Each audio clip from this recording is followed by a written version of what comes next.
Okay, so yeah, so there's some changes to the syllabus.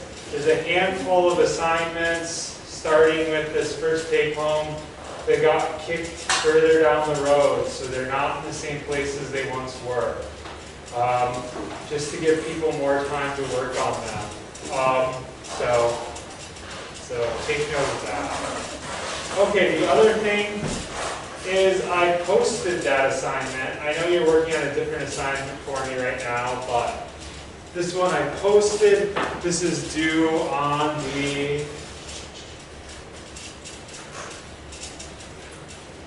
This is going to be due on the 25th. So when are all assignments due in this course? I heard a lot of really quiet whispering. When are they due?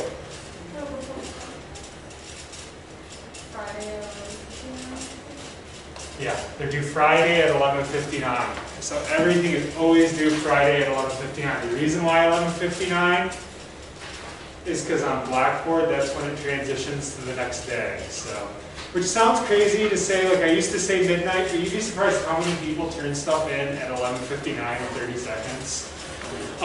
So it's due at 11:59. So. This is September 25th, yeah. So, and this is our first take home. So, first thing to notice, we go down. Does anybody know why professors do page minimums? Like a lot of your professors do this, right? Why do you think they do it? They don't want to, like, I guess, tell you when to, like, stop having to, like, I don't know, never mind. Anyone else?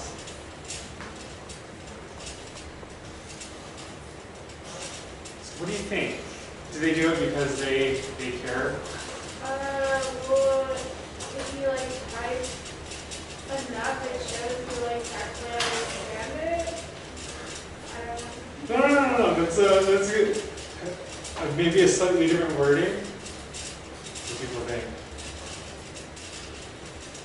It's because this is the smallest I think you can answer this question and get full credit. Right? So like really it's like when you see page minimums, it's an explanation of detail.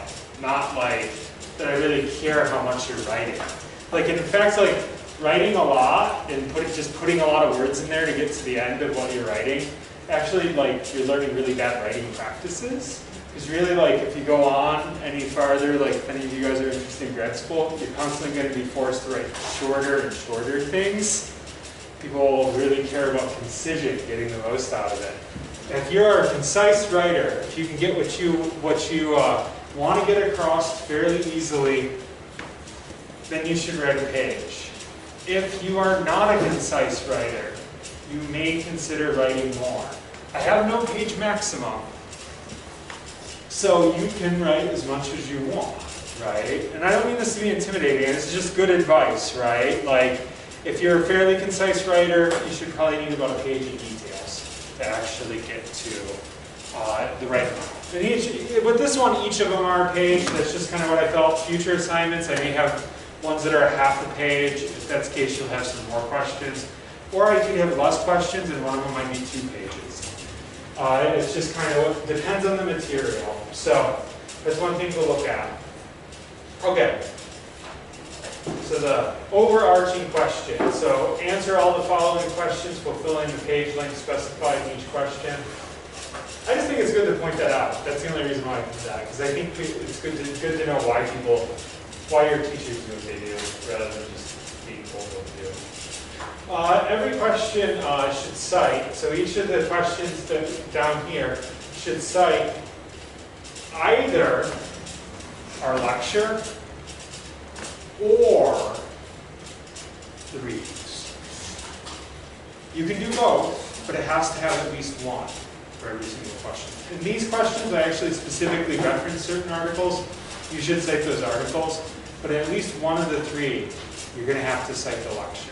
Because overarching wise, I also want you to cite our course, I say lecture, but our course discussions, right? So I want you to cite our discussions as well. The reason why is we actually cover some different material sometimes in the lectures than the papers, right? And I'm kind of testing to make sure that you are engaging with both, right? So that's really, if you think about it, so I want you to write in each question about at least the readings or the lecture. But overarchingly, you have to write about both. Does that make sense? People got that? Okay.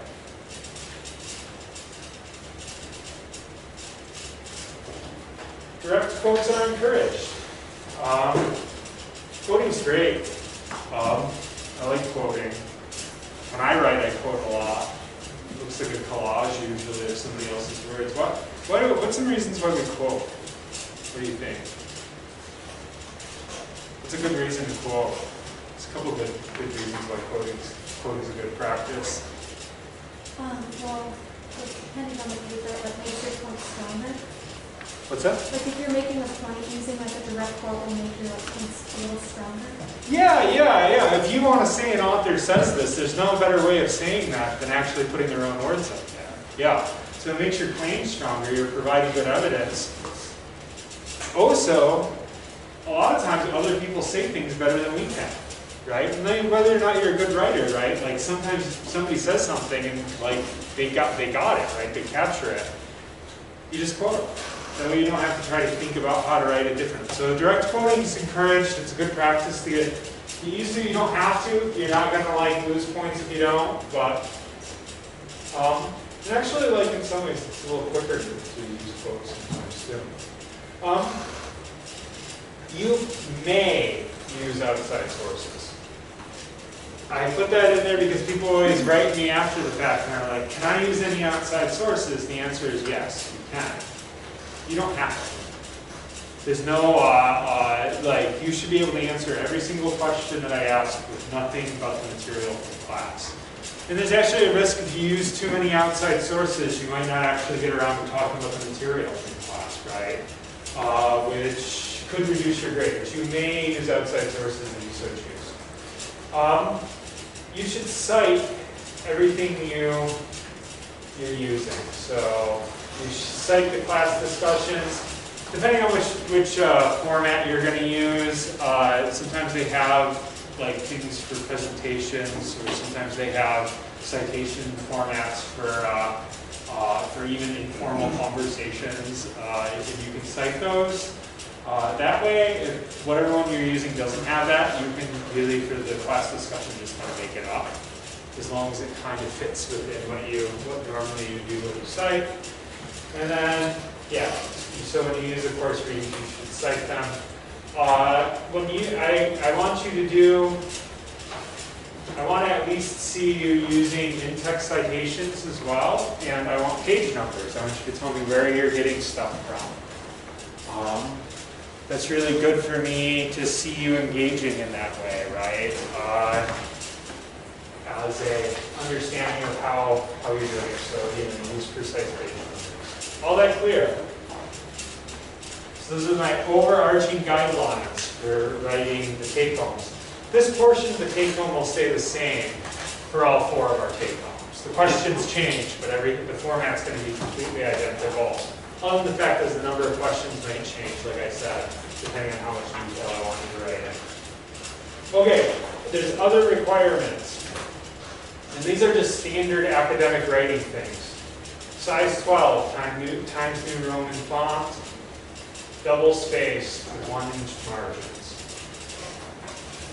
So, yeah. Does it matter to you if like 3 different questions,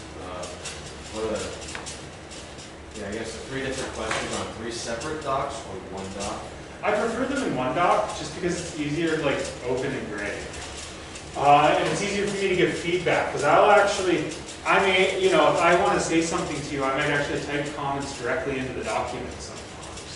And that's going to be easier to manage with 1. So I do prefer 1. Most people do that anyways. Does it matter if it's like a Word document or a Google doc? I want a Word document. Yeah, I want it to be in a Word document. Or a PDF. You can do a PDF too. That's why I said Word was mandatory. And part of that is like, if I'm making comments and you're using Google Docs, you may not be able to read any of my comments.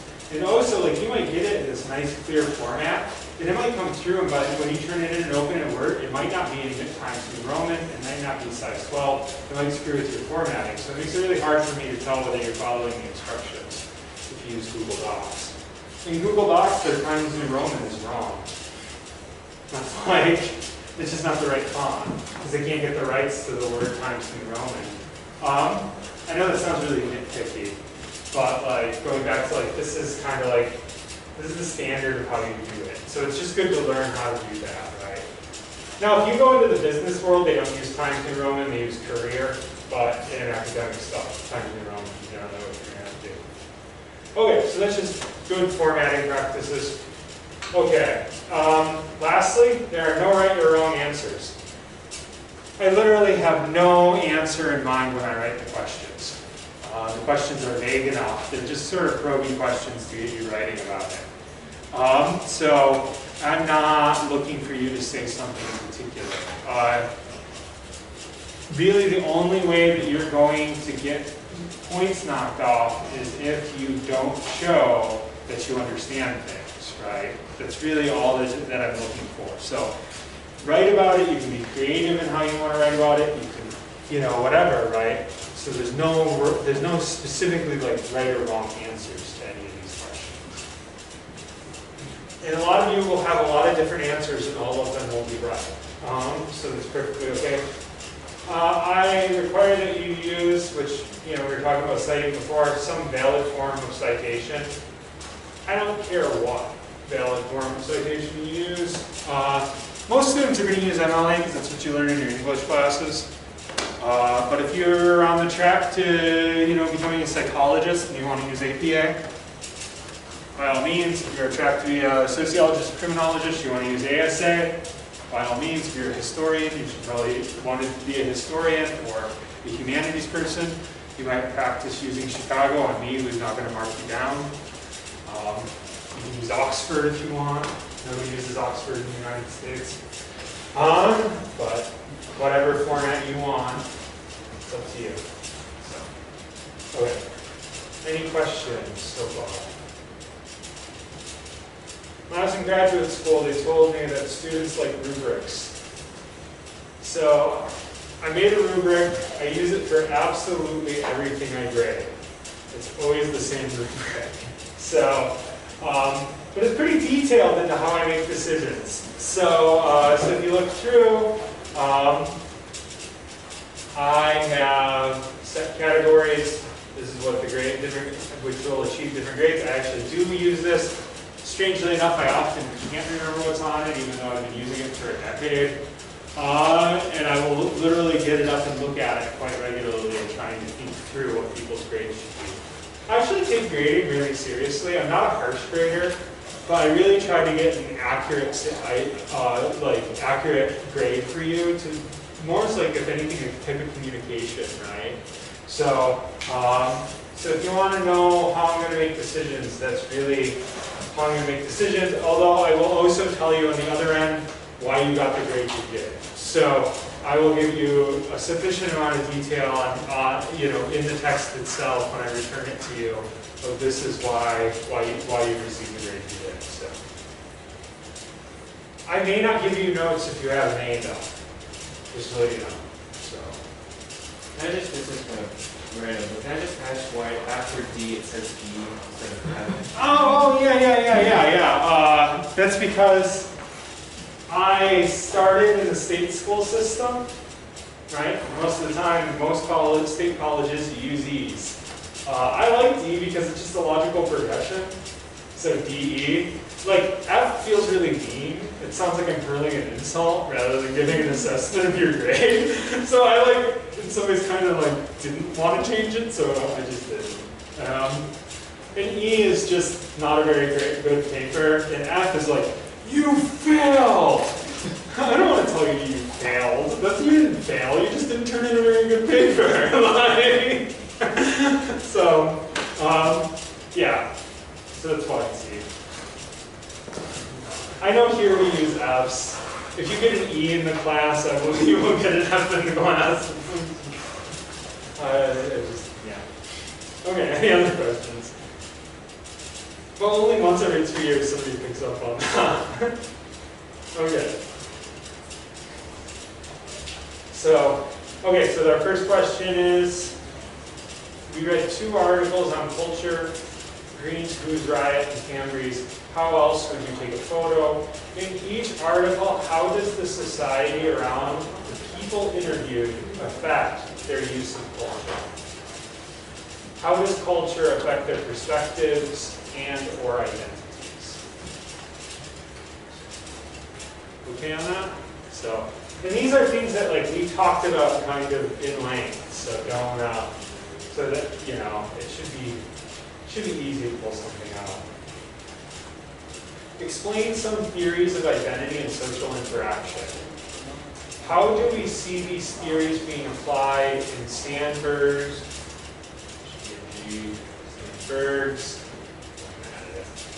drinking stories as an area of genre, and Hula-chans exploring spoiled and celebrated identities of young and homeless drug users? And your final question will be, for our week on criminology, we read Chartrand's Unsettled Times and Maglione's The Political Rationality of Restorative Justice. What are these 2 articles' critique of the current criminal justice system? Even though these are critiques of other places in the world, how can we use them to understand the criminal justice system here in the United States? Make sense? Okay, any other questions about the paper? Or not the paper, this is the first take home.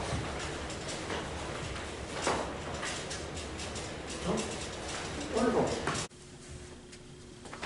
Okay, so for this week, the political rationality of restorative justice is what we're going to talk about. So let's start out with some basics. The article is mostly about juvenile offenders. What is a juvenile offender?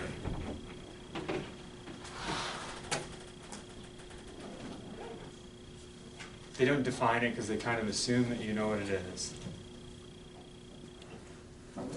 Just like a younger individual that has been put in jail or like violated the law. Yeah, so a juvenile offender is somebody under the age of 18 that commits crime. Just as what ages do you think generally commit most crime in America as well as in Europe? Juvenile. Yeah, like a younger teenager. Yeah, your prime ages for committing crimes is 15 to 23. After that, you start dropping off. In fact, almost everybody ages out of crime. So crime is not something you get old and retire from. It's something you generally do when you're quite young, statistically speaking. So juvenile offenders are a big part of what people talk about in criminology. So that's just sort of, and so this is looking particularly at the use of a specific type of way of dealing with crime, right? That was implemented in England to deal with juvenile offenders. So the way of dealing with crime is something called restorative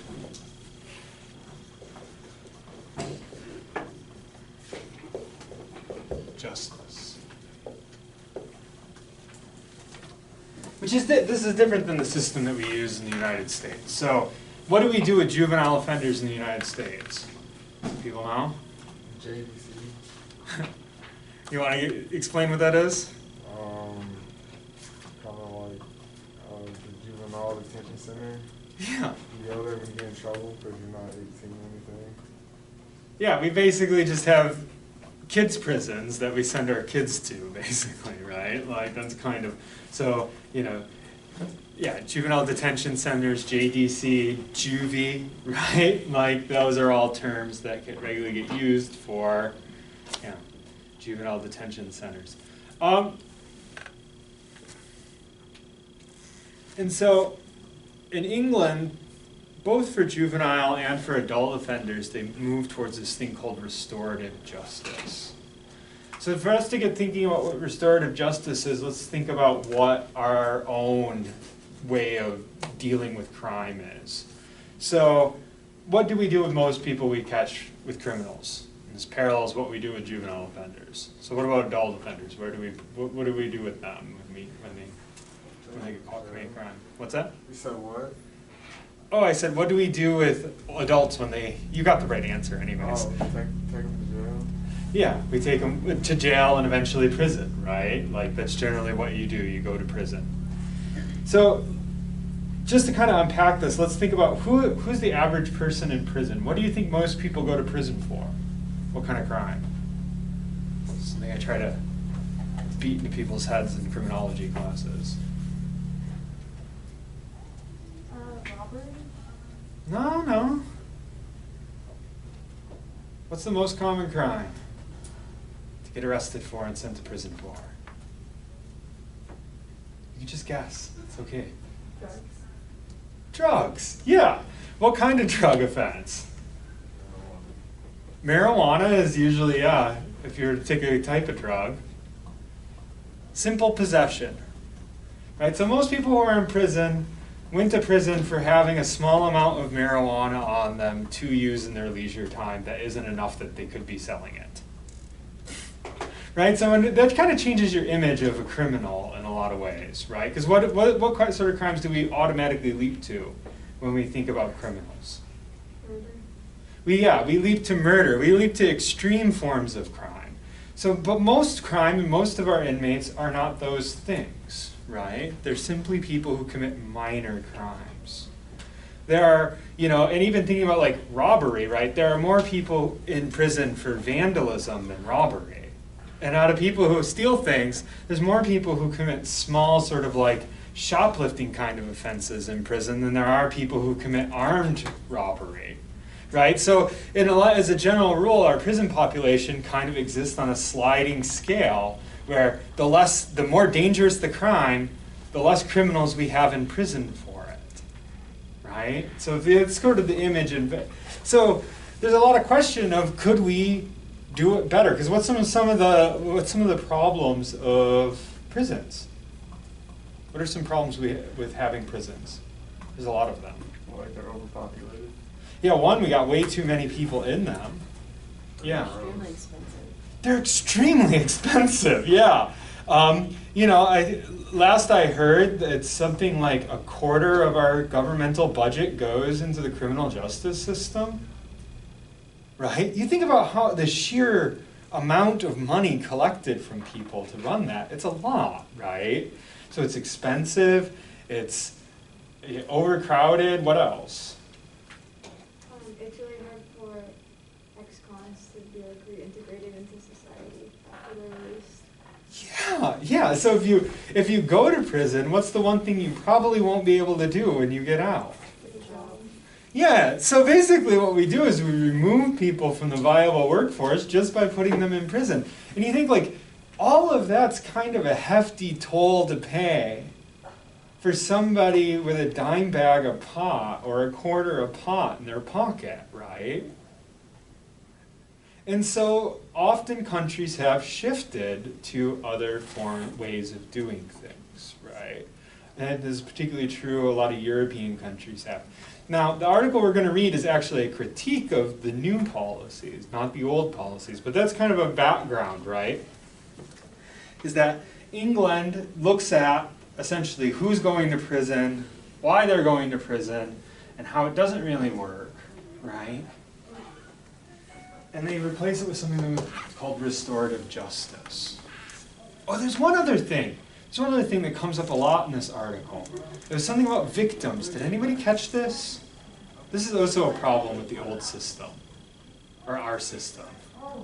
Old system if you're British. Was it something kind of like it's more about getting like revenge for the victim than helping like the offenders? Oh, it's not about the revenge for the victims. There's a problem with victims.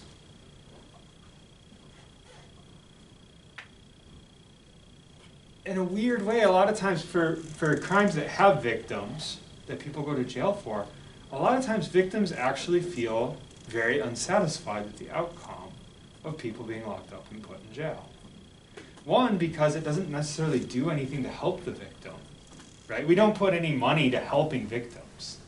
You know, we only put money into taking perpetrators and putting them behind bars. The assumption, I think our assumption is that victims would want revenge, but that's actually rarely the case, especially as time goes on within the process, right? So like, you think about this, so like this is one of the critiques of capital punishment, right? So who's one group of people you usually see protesting somebody's capital punishment? The victims. The family of the person who was murdered almost always show up to protest capital punishment, which completely goes against what we normally think, but part of it is like, it is easier for people to be victimized and deal with that if they can somehow manage to interact with the person who did it and kind of come to some understanding of why they did it, what was going on behind it, and figuring out some sort of way of compensating the victims for what they experienced, right? So one of the problems with the criminal justice system of the prison is that essentially the victims are entirely removed from the criminal justice process. And so they don't actually ever really get anything out of it, right? So it just becomes the state doling out punishment on people.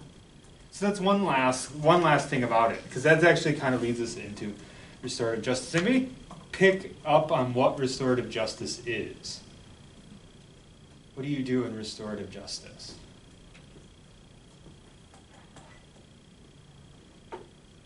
Don't you basically, like, the person that, like, the offender and the victim, like, meet, like, in a group kind of setting, and they just, like, talk about, like, kind of like you said, like, why they did it, and, like, kind of, like, come in terms of, I don't know, like, they just kind of, like, talk together, and it kind of makes things better, and makes the victim feel better, you know?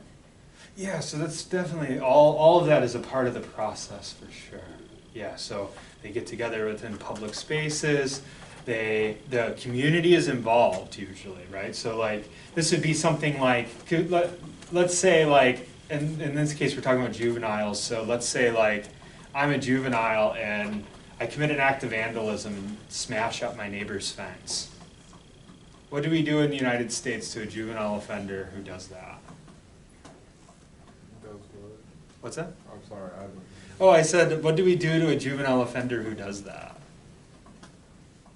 I don't know if this is what you're looking for, but like, isn't it like also like teaching them like why they were wrong, like what is like, it's like teaching them and helping them get better, and like, is like community service like a part of it? Is that what you're looking for, like that? Community service? Yeah, that's in essence the restorative justice. So you get together in a public forum, the victim grieves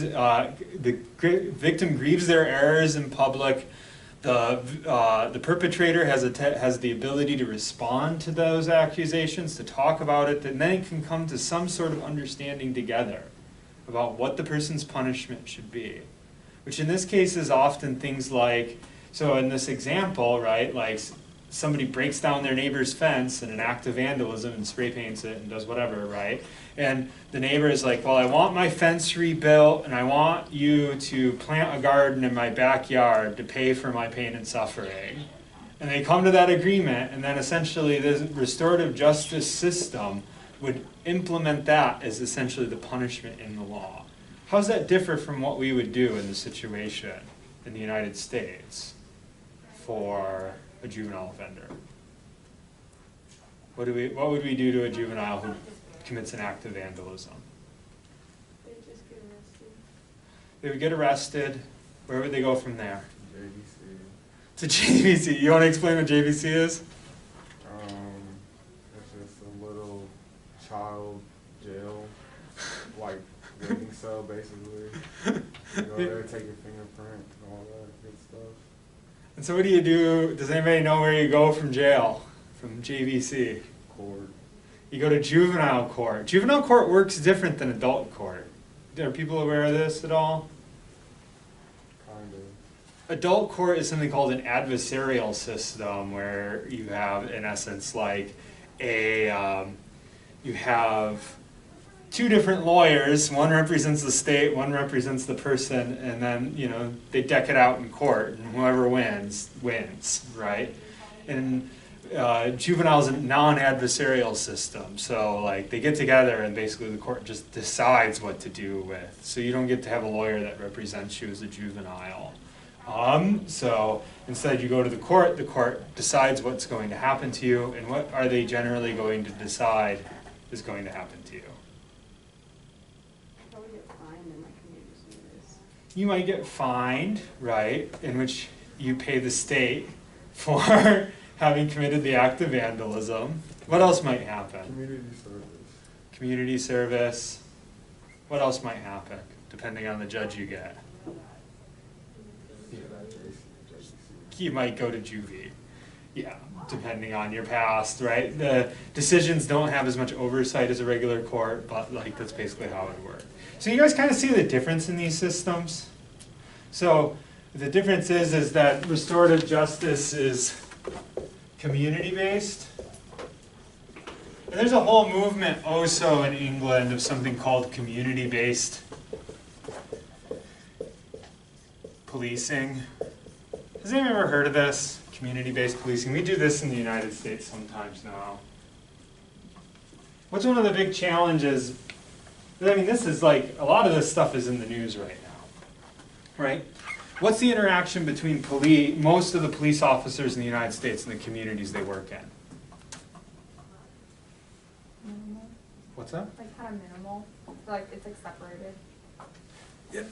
Yeah, they only interact when they're being police. Where are most police in the United States put? You mean like the city? Yeah, what kind of neighborhoods, what kind of places within the United States? Where are most of our cops working? Where there's a lot of crime. Not really, I mean, kind of. Depends, because there's also like, going back to like, there's a weird relationship that the more cops you have, the more crime there is, right? Because like, they find more, right? If you look for crime, you'll find it. So if you have less cops, you find less crime. If you have more cops, you find more. And especially if you think about who we're arresting, right? Mostly people with minor charges, right? Like, do people smoke pot in rural areas? But they're a lot less likely to go to jail for it. You know, do teenage kids in suburbs smoke pot?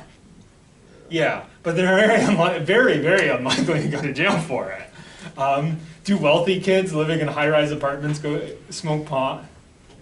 Yeah, but they're certainly not going to go to jail for it, right? And so, getting back to the question, where do most cops in the United States work? Like the poor areas. Yeah, poorer parts of major cities. So that's where they're working, right? Do they live there? No. Are they from there? No. And going back to like, when do they generally interact with the community? Like when they're arresting or doing something. Yeah, primarily when they're arresting people, or when they're surveilling neighborhoods, right? So, how good of an interaction are they having with those neighborhoods? Bad. Yeah, not very good, right? Like, it's not really surprising that neighborhoods in that situation feel basically like the police force is just sort of out to get them, right? So, in an attempt to alter that, they started doing things called community-based policing, right? And in community-based policing, what you get is it's usually a combination of things, so these aren't true of every program, but one thing you might get is you might get that cops have to live in the neighborhood.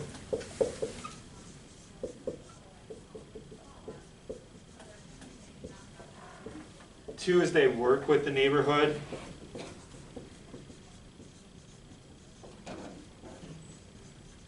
And this is things like they hold public forums. So the cops will hold meetings in the town, like in a town hall or a school gym or something like that in the area that they police, and what they'll essentially do is they'll have the community come in and they'll be like, in what ways don't you feel safe, and what sort of things would you like us to do about it, what sort of things are we doing that you don't really like, and they'll adjust how they police on the basis of the feedback that they get. Right? So They live there. And then the third thing is often in community-based policing, they use police from the neighborhood.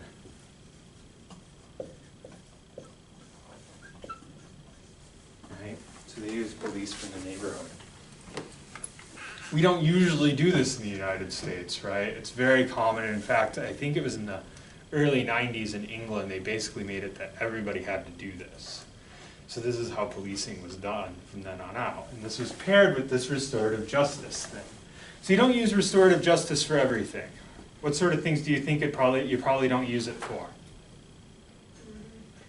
Yeah, you don't use it for really harsh crimes, but more minor crimes, generally what you're going to do is you're going to have this community-based police officer coming in, apprehending the person, them holding a community public forum in which the community helps decide what's going to happen with the person and what they're going to do. Right?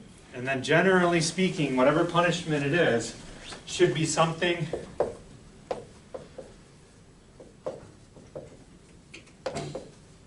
that, and this is a big part of this, right, restores, which is why it's called restorative justice, person to the community. So it's something that restores the person to the community.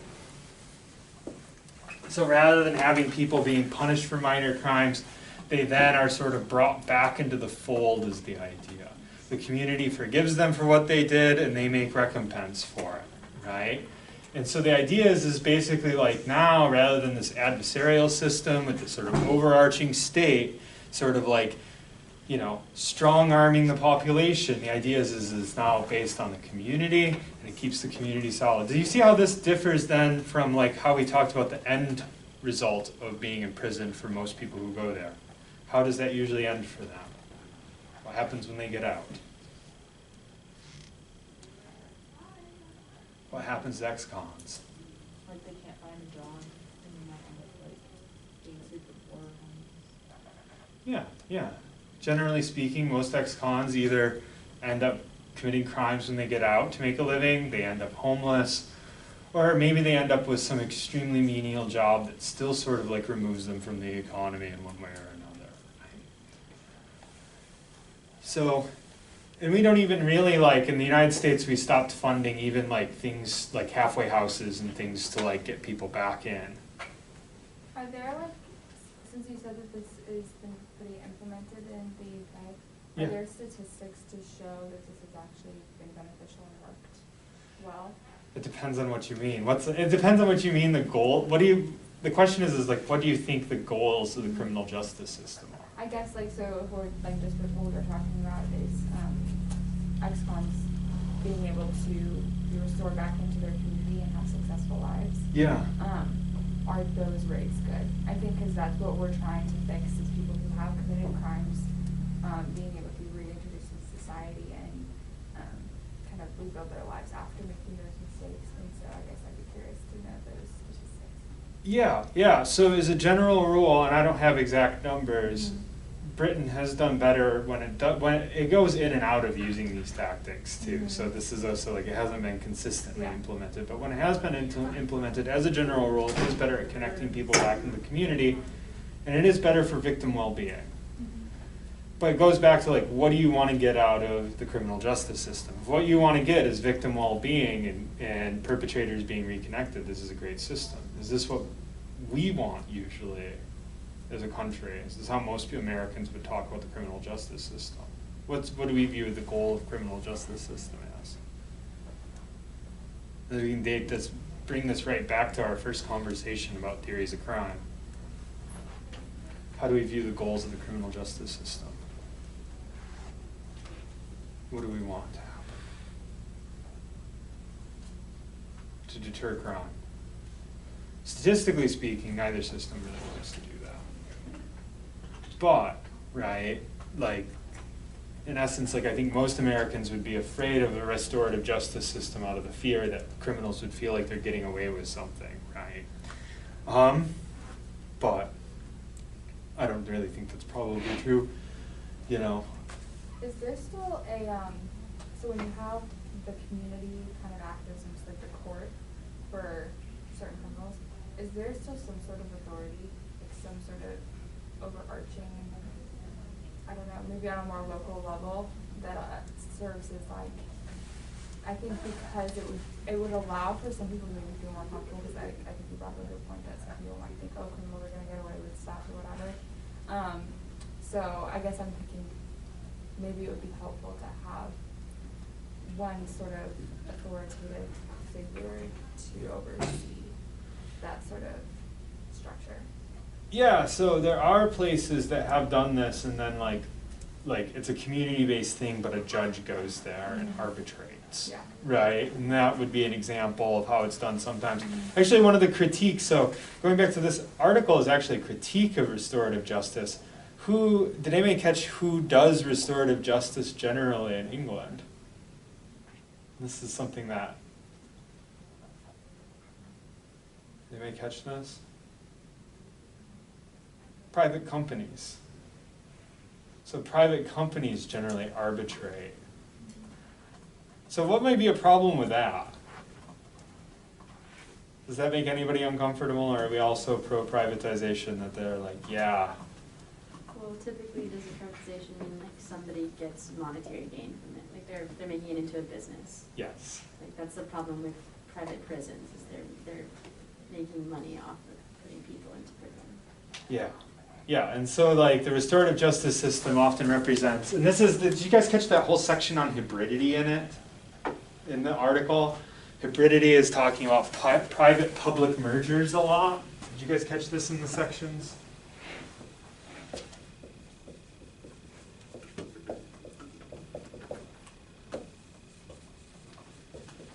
And then we should probably also talk about neoliberalism. Risk.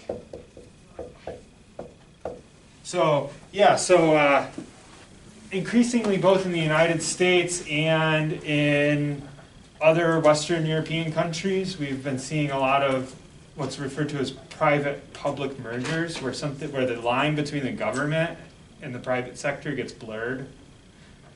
So, and that's what you're seeing here. So like, it's partially private companies doing it, but then they have the mandate of the law and are supported by the British state, right? So like, you're getting that private-public merger. Somebody's making money off of it, but it's still kind of like partially funded by public money, right? This is very similar to like changes in the military. Does anybody here have any like people that they know in the military, family in the military? Do you guys know like one of the things that was very different about like the war on terror versus before in terms of private and public actors, public being government? More and more of our military are mercenaries. So we work with mercenary companies in our wars now, right? So you have, and I actually like, this is common enough that like in one of my classes when I was at UT, one of the persons was, because in UT you get non-traditionals, UT is University of Tennessee, you get non-traditionals, and one of my students was a mercenary in Iraq, right? So like it's common enough, right? So like quite literally you had private companies, sometimes, you know, providing soldiers themselves, sometimes providing goods, right? This is very different than how the military used to be run, where it was public organization, almost from top to bottom, right? It was the government had the military, right? And that's the same example of this sort of private-public merger, what the article refers to as hybridization.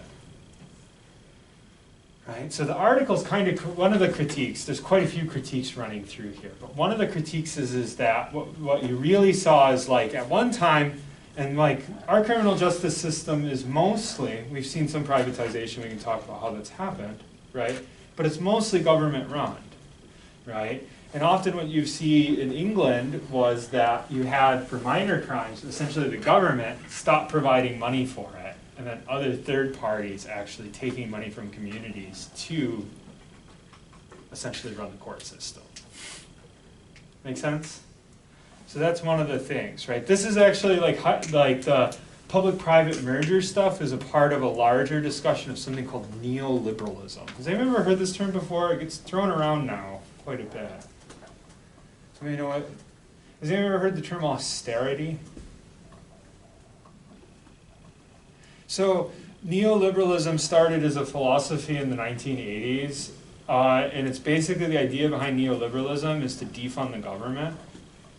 So essentially you take money increasingly away from different parts of the government to make the government run cheaper, right? And then that process is referred to as austerity.